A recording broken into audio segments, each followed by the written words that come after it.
సంధ్య. So సంధ్య గారు కూడా అందరిలాగా వేరే వేరే రూపంలో మనము ధ్యానిస్తూ పూజిస్తూ ఆశీర్వాదాలు తీసుకుంటూ ఉన్నా కానీ ultimately it's one divine power, Adishakti అని చాలా చక్కగా చెప్పారు. Adishakti has no boundaries and inflammable అంటే అపారము అనుకుంటా, అపారము అని కూడా అనొచ్చు, inflammable. And then also Sandhya has mentioned about little bit about meditation and how it can help everyone, especially in this stressful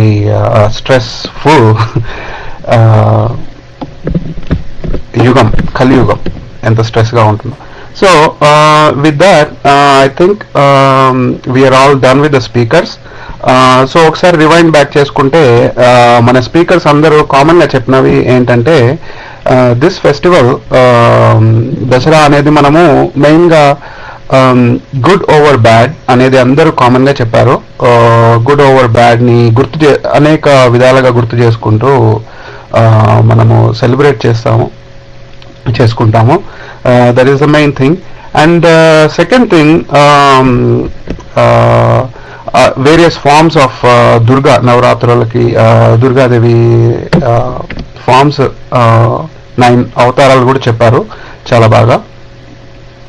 and మధ్యలో కృష్ణుని కూడా గుర్తు చేశారు, మహిషాసురుడు ఈవెంట్ తెచ్చి కృష్ణుని కూడా.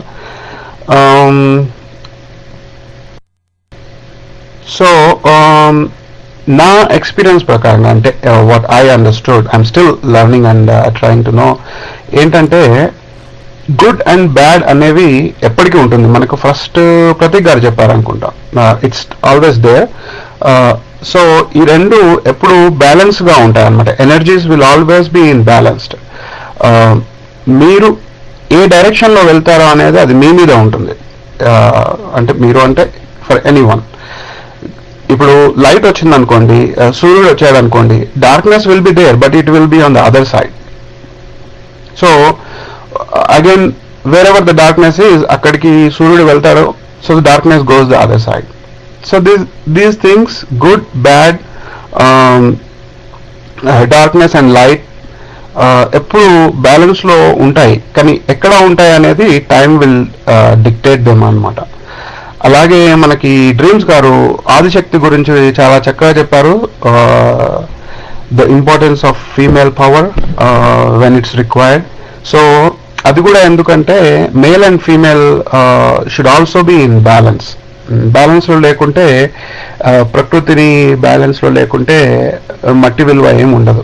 మ్యాన్ ఈజ్ బేసికలీ, మీరు మన ఆది గారు చెప్పినట్టు పురాణాలు ఉపనిషత్తులు తీసుకుంటే మనిషి మట్టి, అంటే మ్యాన్, మేల్ ఈజ్ మట్టి అన్నమాట, ఫీమేల్ ఈజ్ ప్రకృతి. సో ప్రకృతి లేకుండా మట్టికి విలువ ఉండదు. అందుకే మీరు శివుణ్ణి పూజ చేస్తే పార్వతిని కూడా పూజ చేయాలి. లేదు నేను పార్వతిని చేయను అంటే you will be just like మట్టి. లాస్ట్కి ఇంకొకటి చెప్తానండి. కృష్ణుడు గురించి చెప్పారు కదా, కృష్ణుడు గురించి డ్రీమ్స్ గారు చెప్పారు అనుకుంటా, మూర్చపోయారు అని. కొంతమంది ఏమో నటించారు అని చెప్పారు కొంతమంది. So what ever it is, see the point is not to think about నిజంగా మూర్చపోయారా లేదా నటించారా అని. దేవుడు తలుచుకుంటే ఏదైనా చేసుకోవచ్చు, right? So the bottom line we have to see, what we have to see is the essence of that whole enactment. ఆ సంఘటనలో మనకి ఏం ఎసెన్స్ ఇచ్చారనేది. ఒక చిన్న సంఘటన చెప్తాను. మహాభారతం అంతా అయిపోయాక భీష్మ పితామహ అర్జునుడు బాణాలతో భీష్ముడిని ఇలా భూమి పైన పెడతారు, బాణాల మీద ఉంటారు, but he still alive. Bhishma పితామహకి ఒక మంచి వరం ఉంటుంది, ఏంటంటే he will not die unless he wishes to. అంటే తన ప్రాణాలు తన వదిలేయాలి, కానీ యమధర్మరాజు కూడా తీసుకువెళ్ళలేడు అనమాట అతని ప్రాణాలని. సో అందరూ అంత యుద్ధం అయిపోతుంది, కౌరవులంతా చనిపోతారు. కానీ భీష్ముడు ఏంటంటే భీష్ముడు కొడుకు లాంటి వాడు అనుకుంటా అశ్వత్థామ. ఏమంటారంటే కృష్ణుడు వెళ్తాడు, భీష్మ ఇంకా నువ్వు ప్రాణాలు వదిలేయాలి, ఎందుకంటే పాండవులు ధర్మాన్ని గెలిపించేస్తున్నారు, మీరు వెళ్ళాలి అంటే లేదు లేదు నేను వెళ్ళను, ఇంకా అశ్వత్థామ ఉన్నాడు అని అంటాడు అనమాట. అశ్వత్థామ కౌరవుల సైడ్. అశ్వత్థామ ఉన్నాడు, నా కొడుకు ఉండగా, అంటే కొడుకు లాంటి వాడు, నా కొడుకు ఉండగా నేను ప్రాణాలు ఎలా తీసేసిపోతాను, అప్పటి వరకు ఇలాగే నడుస్తుంది అంటే. ఇప్పుడు అశ్వత్థామకి ఇంకో వరం ఉంటుంది, ఏంటంటే అశ్వత్థామ చిరంజీవి. మన ఒకవేళ ఉపనిషాదులు మీరు తీసుకుంటే హనుమంతుడు అశ్వత్థామకి చిరంజీవి భవ అని ఆశీర్వాదం ఉంటుంది. సో ఇప్పుడు అశ్వత్థామ చనిపోడు, సో భీష్మ పితామహ చనిపోడు. భీష్మ పితామహ చనిపోకుంటే ఈ యుద్ధం ఎండ్ అవ్వదు. So somehow we have to let Bhishma Pitamah to die అనమాట. సో కృష్ణుడు ఏం చేశాడంటే లేదు లేదు అశ్వత్థామ చనిపోయాడని చెప్తాడు. చెప్తే నేను నమ్మను అంటాడు.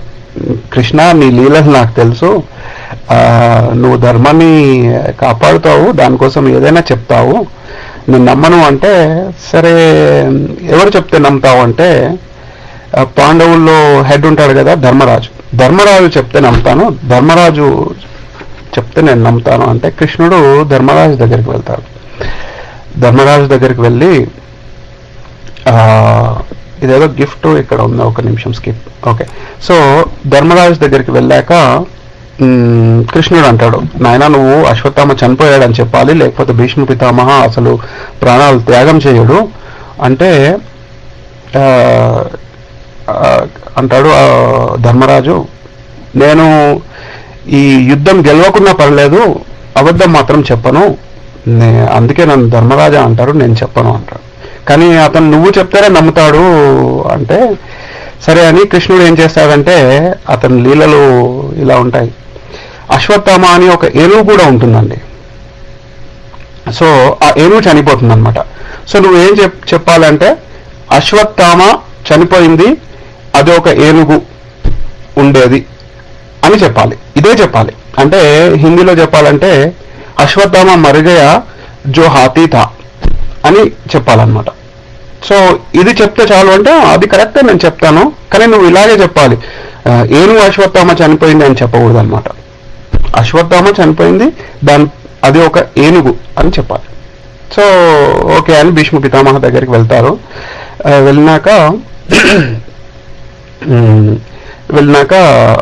ఇదిగో ధర్మరాజు చెప్తారు, భీష్మ పితామహ మీరు ప్రాణాలు త్యాగం చేయాలి, ధర్మరాజు అశ్వత్థామ చనిపోయాడు అని మీరు నమ్మితే త్యాగం చేసేయాలి అంటే సరే అని ధర్మరాజా చెప్పు అని కృష్ణుడు అంటాడు. అనగానే భీష్మ పితామహకు ప్రణామం చేసి ధర్మరాజు అశ్వత్థామ చనిపోయిండు అనగానే కృష్ణుడు శంఖమూదిస్తాడు.